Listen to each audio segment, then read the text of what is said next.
Hello and welcome to Linking Out Loud, the PR podcast. I'm Rachel McHugh and today I have a very exciting guest. I'm joined by Rosie Taylor, who is an award-winning freelance journalist who specialises in health and consumer affairs topics. Today we're talking about working with freelancers and landing coverage for your clients, particularly for health topics, as well as what might lead a journalist to ignore your pitch. So if you want all of those insights from a journalist, then do keep on listening. Thanks very much for joining me. Thanks for having me. No problem. Excited to hear the inside scoop from the journalist side of things, which is slightly new for the podcast. Obviously, today we're going to be talking all about sort of getting coverage for consumer affairs, health topics, and just PR more generally. But it'd be good to start with a little bit of a background introduction to yourself and what you do. Sure. So I'm a health and consumer journalist. I write for basically all the national newspapers, so the kind of traditional Fleet Street ones. I'm everyone from kind of like the Times, Telegraph, Guardian, through to Independent, Eye, Mirror, Sun. Yeah, all of them basically. Yeah.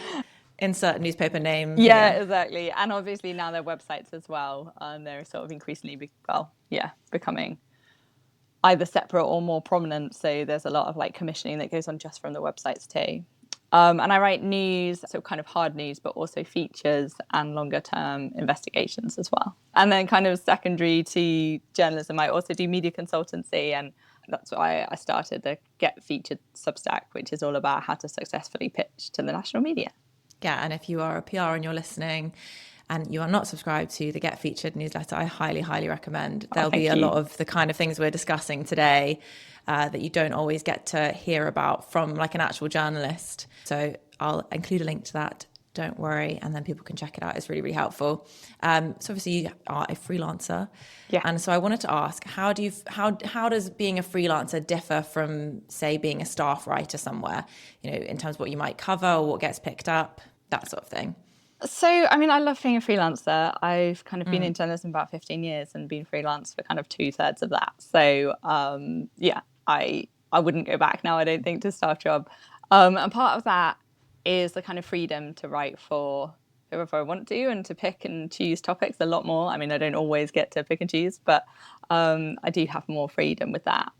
And I think what's good with that is that actually kind of works quite well from a PR perspective as well. So I do often work quite closely with PRs because basically, if I pitch something to one publication and they mess around or they don't run it or they use it really small or they throw it away on like a really busy day or something like that, then I can just write it for someone else or, repackage it and put it out there. And I do quite a lot of work, often with PRs where I have something exclusively. I'll get that kind of quality coverage that you get from an exclusive, but then I'll send it out to all the other papers as well. So you get kind of two bites of the cherry. So from that side of things, I think being a freelancer is great. And obviously I'm biased, but I always kind of suggest to PRs that you should be trying to pitch through freelancers sometimes because we're a good way in. And we tend to have the ear of the editors of the publications that you're targeting as well, which is helpful. Yeah, you can probably almost see it from our perspective a little in a similar way because it's not just you who gets to decide this is what's going to be published. You need to be thinking about what does the editor want? What is this publication? Like, how do they like to write? So we kind of need to have the same knowledge. Exactly. We're pitching too. And I think that's why, when I do media consultancy, I kind of try and emphasize like, look, I understand your pain because I also have to send out those cold emails and those pitches and approach editors who are busy and are scary and, all of those kind of problems we face as well. But obviously also being journalists, we see things from that other perspective and have perhaps a little bit more kind of current insights into kind of what's working and what's not and what editors want right now. Yeah, it's interesting to hear what you say about sort of encouraging PRs to approach freelancers because sometimes you might think, or we've had clients that say, we don't want to go after freelancers because we can't guarantee that it's going to get published or that sort of thing because there isn't that same connection to a singular publication, but actually you've got a few more fingers in a few more pies. And actually having been on staff, there is really never any guarantee that any journalist is going to get a story published in a publication. You have a more direct line to a news desk as a staffer, but you're also more likely to be sort of dragged off to work on something else or start a new project that the editor wants and that kind of thing. Whereas as a freelancer, if that happens at one publication, we can't just kind of turn it around and take it to someone else that's more interested.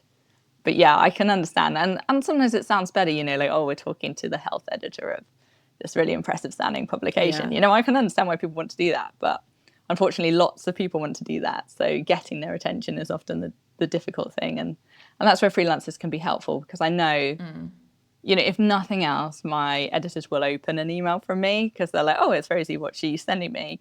Just because we have that personal connection, And I guess also because they know I wouldn't pitch them something that isn't at least in the right ballpark.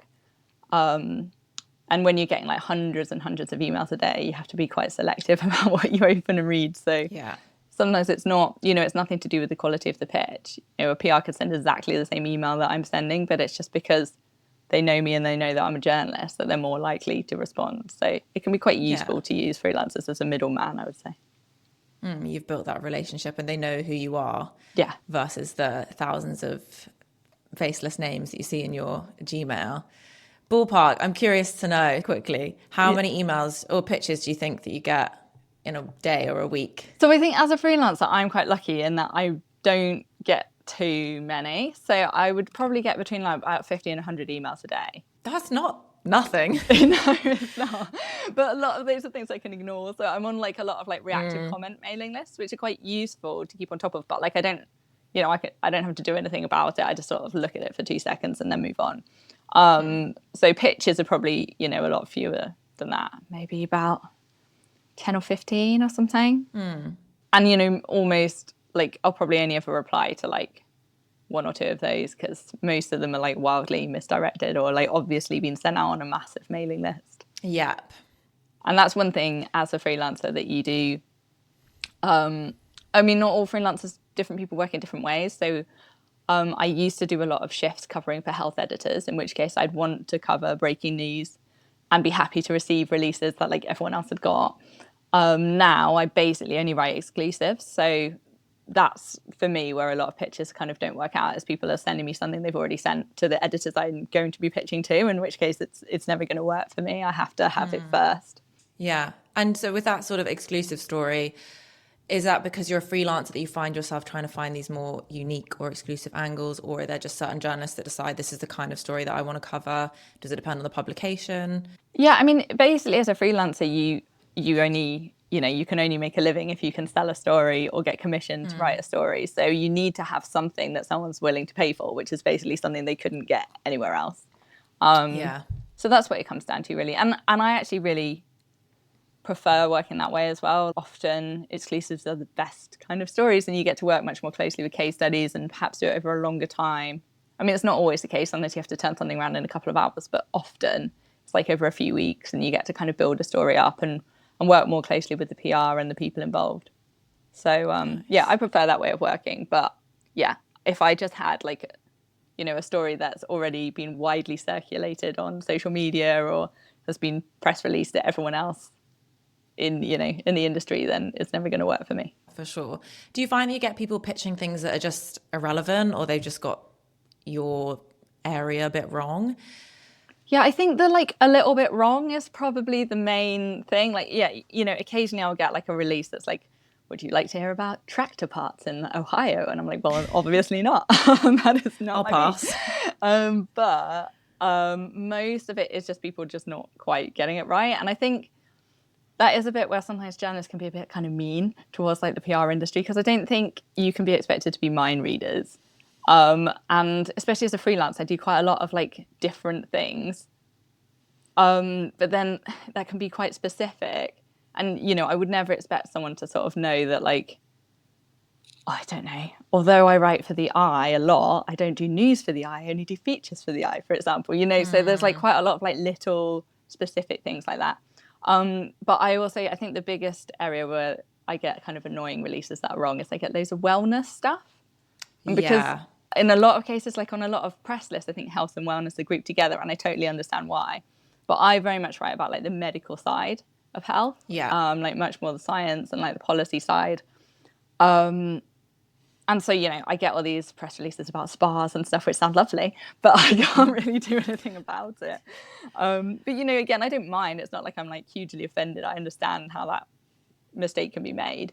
It's only when someone starts sort of sending me like multiple releases or like continuously chasing up on something that I'm like, I don't actually write about this. Please take me off your mailing list. I can see how health and wellness has become this one unit in some ways. And as like an industry in some ways it is, but actually, like you say, that people writing about the scientific health side of things probably don't want to cover, tips for going to bed early and that wellness side of it. But also vice versa. The people writing about wellness for Cosmo probably don't want to write about NHS policy and that sort of thing. So maybe we need to just try and separate them a bit more. It is confusing because actually probably there are journalists that do cover all of those things, and it does become then very personal. And so then I think it comes down to really researching who you're pitching to and whether they're the right person for that story.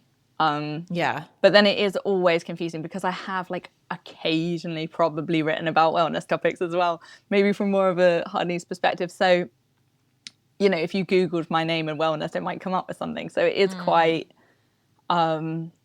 difficult to keep track, I think. I do sympathize because I think being expected to know the like inner workings of every single journalist is just impossible.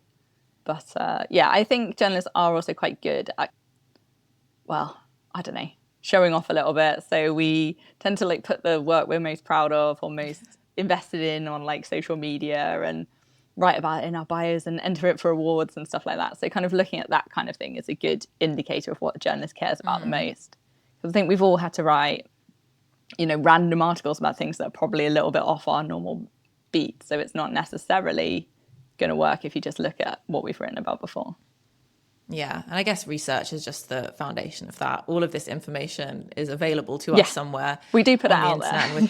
And with various like databases, they'll literally show the most recent articles written by a journalist. So you just need to take a little bit more time to find all of that, and you should get an idea. Exactly, and there was a sort of debate on LinkedIn the other day about whether or not you should look at the last 3 articles a journalist has written. And in some industries, I think that works. Like someone was sort of saying in beauty, then that's, it tends to be quite specific. You could look at, do they tend to write listicles? Do they tend to do interview experts? That kind of stuff.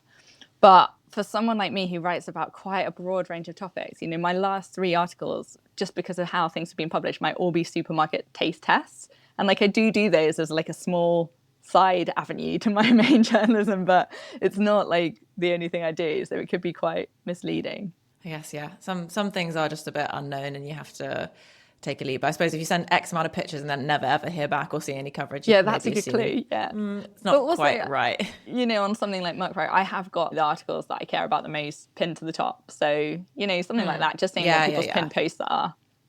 I think it is. Okay.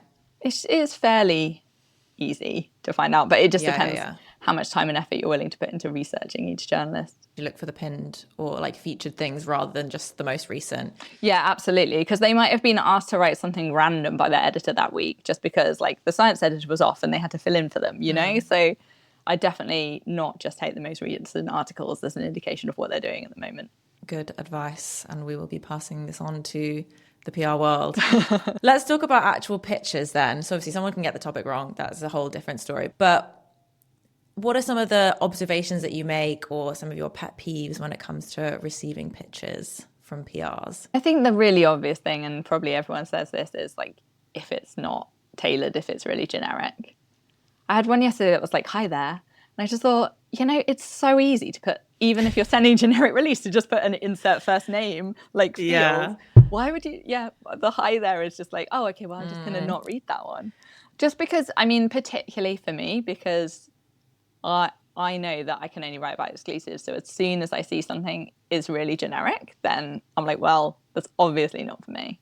I think pet peeves, again, like I don't want to be a journalist that slags off PRs because I don't think that's very fair. We need to know these things. Someone has to tell us. Otherwise, we'll keep doing it. I think what's kind of more of a thing is what works rather than what's wrong, because you can get annoyed by little things. But to be honest, the main thing that annoys me is if just people repeatedly follow up when I've ignored it for an obvious reason. And like I say, I don't mind if it's a tailored release. If someone's offered me an exclusive and I just haven't got round to getting back to them, then obviously like it's totally fine to follow up. But it's the generic releases and the generic follow-ups and like, hey, and just contacting you for a third time. And it's like, just in don't. case you missed this. I didn't miss it. Yeah, particularly when I've had like an out of office on or something like that. I'm like, I did actually reply with my out of office saying, yeah. So when I was on maternity leave, I got like repeated ones of those, and all of those ones just sort of went on the blacklist of like, well, you obviously have not paid any attention because my out of office says I'm off for a year. Yes, that's quite a long break to save your follow up for. Yeah, exactly. Yeah, so they'd get my out of office saying I was off for a year, and they'd just follow up for the next 2 weeks, just the generic auto follow up kind of thing. Yeah. So yeah, more than anything, I think it's that kind of like being spammed, basically. Yeah. That's probably what I find most annoying. So like the content of the pitch itself, more than anything, it's not annoying. It's just not quite right. Most pitches are just kind of a bit, I guess, just a little bit average. Like they're not like a strong news story or a strong case study, or it's not like something juicy. And bearing in mind that competition for space in these publications is really high. It's just got higher and higher since the pandemic. Partly because pagination's gone down because advertising budgets have gone down. And even when they're online only, like they've still got a limited amount of staff, a limited amount of slots. They'll have like a plan for scheduling content throughout the day. So they've only got so much space for stories, and the competition is really, really high. So I think that's probably where most releases fall down, is they're just not high enough to compete with the other stuff. Like they're not quality enough to compete with the other stuff that's going on. And especially in health, I think, in health news particularly, it really has to be like quite heavily science backed or really heavily like a policy story to make it into the national pages. Sometimes on the weekend you get the lighter kind of more consumery, like, oh, look at this new product, isn't it going to change our lives kind of thing. But yeah, a lot to sort of compete with breaking news in health since COVID has just been very difficult because there's a lot going on. Yeah, for sure. That's a tough one. Sometimes you can't control. Like sometimes you'll get stats from a client and they're just a bit like, meh. Yeah, and but then like, the story is just going to be a bit meh. Yeah, and you can write meh stories. Like a lot of the stories I write are kind of, they're not front page stories. They're just, I have sort of joke of like, oh, I'm on page 29 again. Like, they're like decent stories that make the news, but they're not changing anyone's lives. And they're just kind of like bread and butter stuff, but they still have to compete with everything else. So yeah, I mean, I guess when you get that situation where the statistics just don't really work, then it's a case of like, well, can we get a really great case study, or could we get our expert to say something controversial, or just find a new way into it that the statistics become a line rather than the story. Yeah, sometimes having a good expert can really make a difference. Yeah. Speaking of things like that, then I guess this is probably part of it, but what are some of the things that you really like to see in a pitch? Like what might make a pitch stand out? Or do you have any examples of pitches and stories that you thought, oh, I love that? Yeah, I mean, I think the thing that really stands out is always when it's tailored. And I know that sounds, again, like kind of obvious, but I get so much generic stuff in my inbox. Like if I've had like 76 generic emails and then I get like 3 tailored ones, then it really stands out. You can see like they address me by my name, but it's also kind of like it's obviously aimed at me. It will be referencing the publications that I write for. It will clearly be a topic in my subject area. It will be saying something like, would you like this as an exclusive? What are your thoughts on if we embargoed it to this date? And it's quite clearly kind of written by a human, it's not like an AI thing. It's not kind of generic. It's like starting a conversation with me about whether or not I'd want to work with them on this story. And so I think that always stands out. And I always make an effort to reply, sometimes a bit belatedly, but I always do try and make an effort to reply to those kind of emails, because where, someone's tried to make a personal connection and they've obviously really thought about it and thought, oh, she might be good. She might be the best journalist for this story. Let's offer it to her and see what she thinks.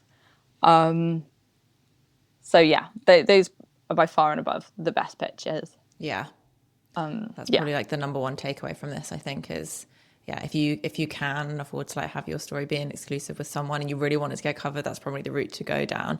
And do you like to receive all that, like all of the information in the first email, like this is the date that you have it until, that sort of thing? Or do you just need someone to reach out and say, here's the story and the data, is this up your street, and then kind of start the conversation from there? Yeah, I mean, I guess it all kind of depends on, with dates, I guess it depends on the urgency. Like if it's very much like, if the date is the key thing, like this needs to go next Monday, what do you think? Then obviously you make that really clear. I mean, I've had to turn down stuff that I was offered recently because it's the Easter holidays and I'm just don't have the availability to turn something around within like the embargo time. But if it's one of those things where it's just kind of like, look, I guess the other side of things is like the publication might be key. So like we really want to get it into this publication. And normally when you offer something to a freelancer, you are offering it to them, realizing that they might take it to wherever they think it's best. But if you kind of, again, if you make clear like the client is desperate to get it into the Times or the Guardian or whatever, what do you think? Then again, it's about putting like the most important information up front and kind of being clear about what your priorities are. And it just means that you can both make sensible decisions about like, am I the best journalist for this? You know, it might be that like I actually don't deal with that editor at that publication because I kind of have two different beats. So I don't do health and consumer for every publication. Or it might be that I don't have time right now, or they're like, oh, actually the embargo is not so important. The client can push that back as long as you can kind of not guarantee, because nothing's ever guaranteed, but as long as you can, you know, kind of do your best to get it into this publication. And just having a strong story, you know, I always say to people when they're writing releases, I think people can get very caught up on stuff like, how should we format the date? Or like, where should we put the quote? And it's like, it doesn't matter. What matters is that top line a line that's going to work for that journalist at that publication. Yeah. Everything else we can figure out. Like, we are trained to find out information. So if it's not there, then it's okay. But I guess one of my peeves is when people say something a little bit vague and then, would you like to hear more about this? Because I just, you know, journalists are so busy. You know, just because of the ratio of people trying to email us to how many of us there are, if every story that was interesting I had to reply to saying, yes, please send me more information about this to see whether or not it's interesting, it just takes up so much unnecessary time. So I would say, like, put it all out there, like say, this is what we've got. And sometimes I appreciate like some things are like super under embargo from the client and you can't share everything, but share as much as you can, or maybe like then say, you know, I can give you more in a phone call if you're free and we can chat about it, stuff like that. But yeah, I would try and give as much information up front as you can, just so, because then the more we've got, the easier it is for us to make a call as to whether we're going to be able to use it or not. That makes sense. And you don't need to agonize about whether you're not using bullet points or numbers. It's more about, is the content juicy and can you tell that from that first glance? So exactly. Good to be transparent. In those first couple of parts, that's what matters. Yeah. Okay. All the rest of kind of layout and stuff like that, it's just, you know, the journalist will spot a good story if there's one to be had. So, exactly. Don't stress too much about fonts. Yeah, for sure. It can be so easy to just get hung up on every detail when you think, I don't want that to be the thing that closes the door, but a good story is a good story. As long as you can sort of craft it in that way. It's the same with timings. Like I always say, like, just because of the kind of typical time frame that I work to, I normally need things at least 2 weeks ahead of the embargo. But there's always an exception to the rule. If someone sends me something that's amazing, I would drop everything else and fit it in. Yeah. I guess my question was going to be sort of timings, but also time of day. Does that matter so much? Some people are like, you have to send it before 9 a.m. That's like the best time to send an email. But how much of a difference do you think that makes? So I think that's really interesting because for Get Featured, my Substack, I did a post about all the news conference times at every major publication in the UK. And it's by far like the most popular post I've ever posted on the site. Like, people love it.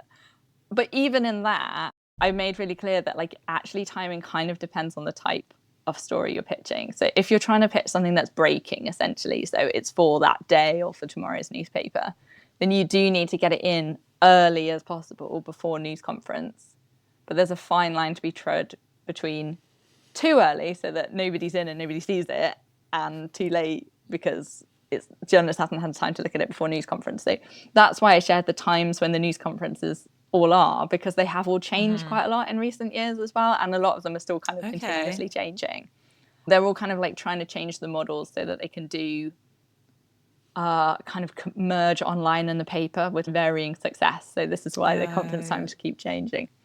But yeah, so I would say like 8 a.m, something like that is a good time to pitch if you are sending something that's breaking. Although I'd probably not do exactly 8 a.m. because everyone will have exactly the same idea and schedule their email for that time. You should see the number of things that pop up on PA Wire at 8. It's like suddenly, But yeah, and then for kind of longer term stuff, what you want is to get the editor when they have a little bit of time to think. So if you're offering an exclusive, I typically tend to pitch around lunchtime because they've like got the morning out of the way. They've done the kind of morning news conference and prepared what they're going to say, and then they've got a bit of a lull. And you can never predict when someone's having their lunch, but if you get them after they've eaten, they might be a bit happier, a little bit more relaxed, a little bit more inclined to read your email, or they might be sitting there with the sandwich, sort of scrolling mindlessly through their inbox.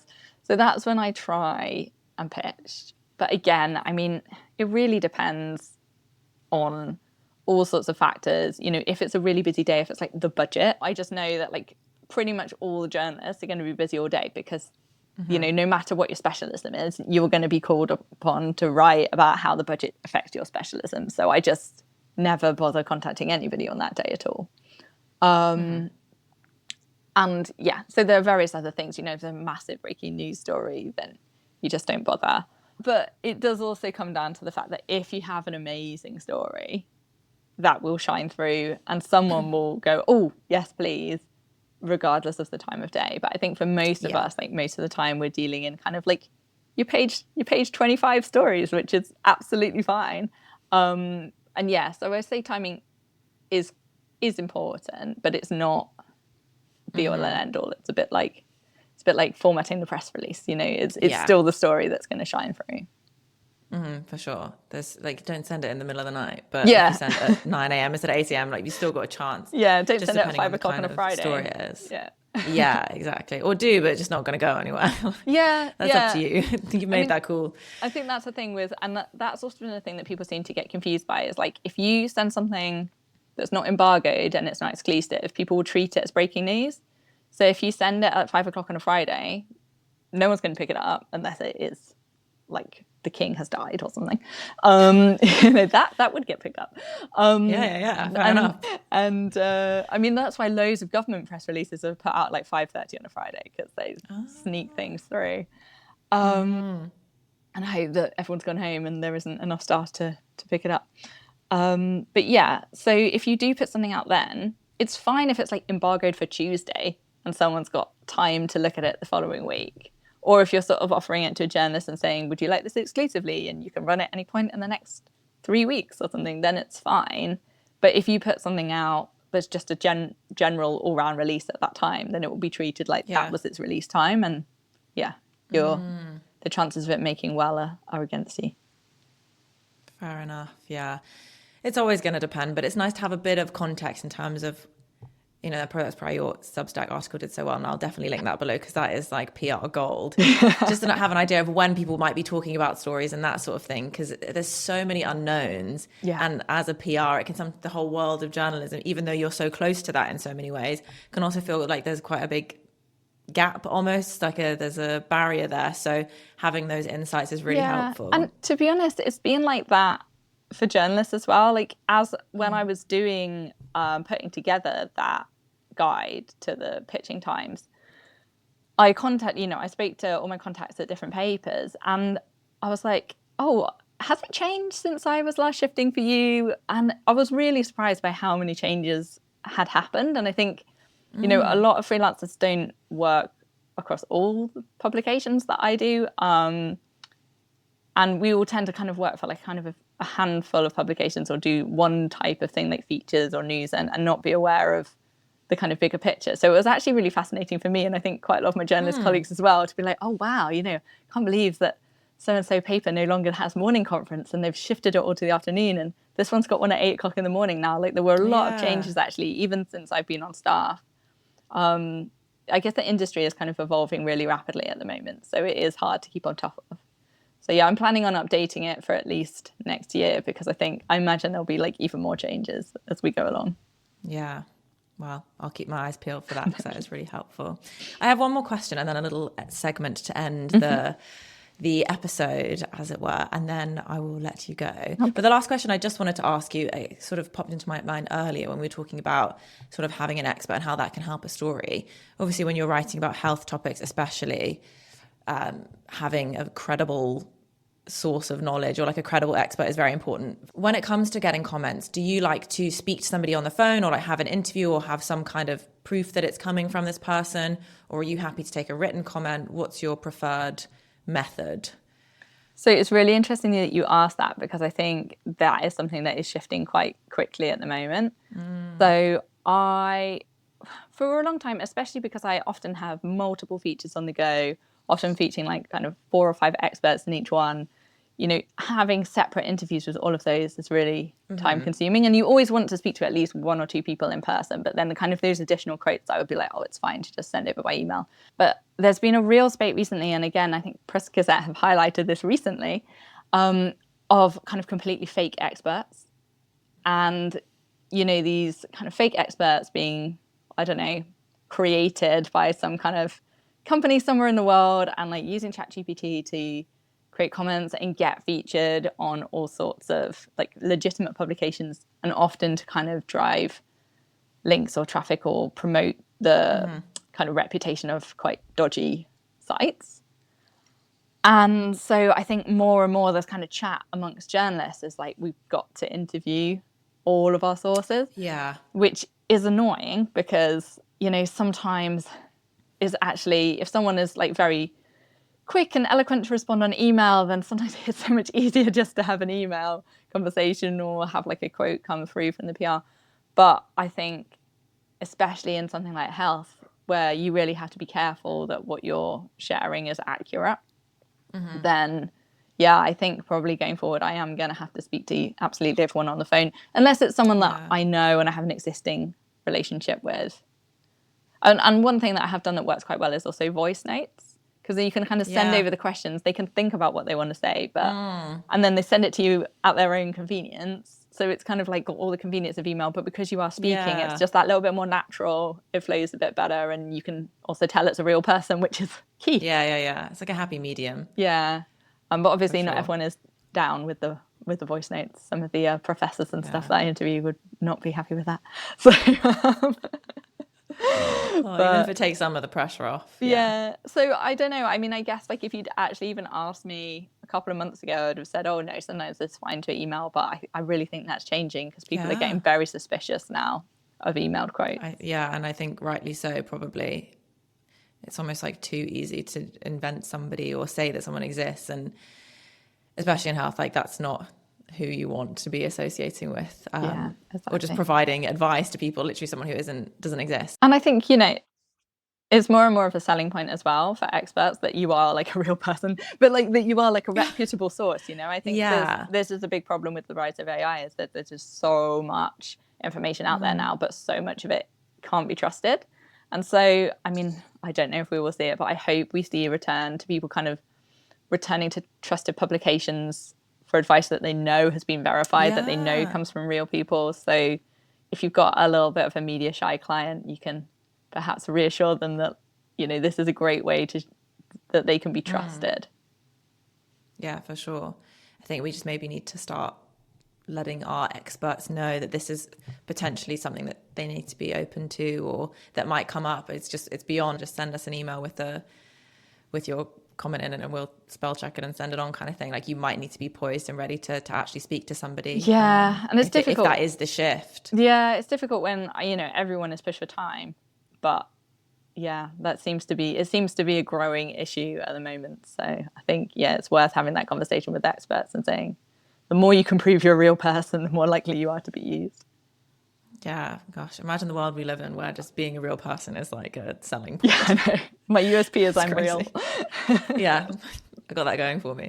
I've actually done what I said I've done. Yeah.